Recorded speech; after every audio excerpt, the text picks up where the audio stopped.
አሁን ደግሞ የምናየው የታስኮችን ጊዜ ይሆናል ታይም የሚለውን መጀመሪያ ላይ ስለ ፕሮጀክት ስናወራ የፕሮጀክት ኮምፖነንቶች አንስተን ነበር ሪሶርስስ ታይም እና ታስክስ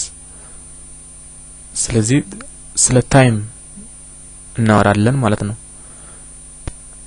ስለ ታይም ስናወራ ምን ማለት ምንድነው መጀመሪያ የምናየው የአንድ ታስክ መጀመሪያና መጨረሻ ቀኖች የሚለውን እንዴ የአንድ ፕሮጀክት ታስክ መቼ ይጀምራል ለምሳሌ የአርኪቴክቸራል ዲዛይን መቼ ይጀምራል ብለን ከወሰንን የቱ ጋር እንመጣለን ይሄንን ወደዛ ላርቀውና ሞር እንዲታየኝ ላድርግ የተለያዩ ኮለሞች እዚህ ጋር አሉ እዚች ጋር ስታርት የምትል ኮለም አለች ስታርት የምትል ኮለም ምን ታሳየናለች የፕሮጀክት መጀመሪያ ቀኖችን ወይንም የእያንዳንዱ ታስኮች መጀመሪያ ቀኖችን ፊኒሽ የሚለው ደግሞ ምን ያሳየናል የእያንዳንዱ ታስኮች የመጨረሻ ቀኖችን ስለዚህ negotiation and award of contract የሚለውን ታስክ ብናይ የመጀመሪያ ቀኑ already by default ተሰይሟል by default ስል ምን ማለት ነው እዚች ጋር ምናያት ቀንና እዚህ ሲስተም ዩኒታችን ጋር ያለችው ቀን አንድ ነች እሷን ነው የሰየማት by default እኛ ስላልሰየምነው ራሱ ሰጥቶታል ማለት ነው ስለዚህ negotiation and award of contract የሚጀምረው Thursday the 7th of May the 5th month 2007 ይጀምራል ማለት ነው አሁንም እዚህ ጋር ተደብቆብናል የመጨረሻ ቀኑንም ያው by default አንድ ቀን ስላለው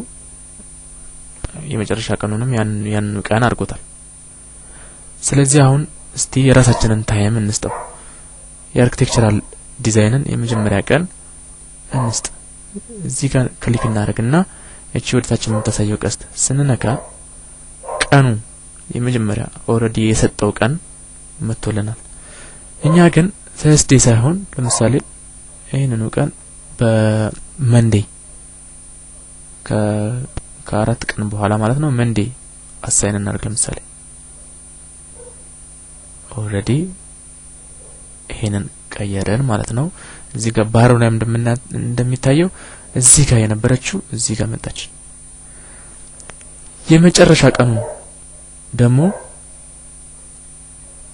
እስቲ እንቀይረው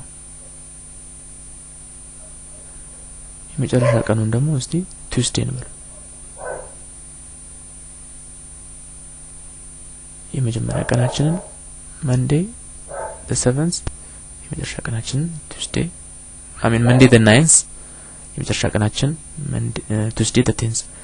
እዚህ ጋር ግን አንድ ለየት ያለ ነገር የምናየው ምንድነው መጀመሪያ ወሩ ይመጣል ቀጥሎ ቀኑ ይመጣል ቀጥሎ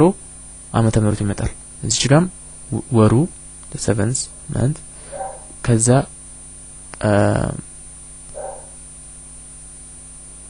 ቀኑ ከዛ በኋላ የመጨረሻ ላይ ዓመተ ምህረቱ መጣ ሌሎችንም እንደዚህ ያለን መቀጠል እንችላለን ለምሳሌ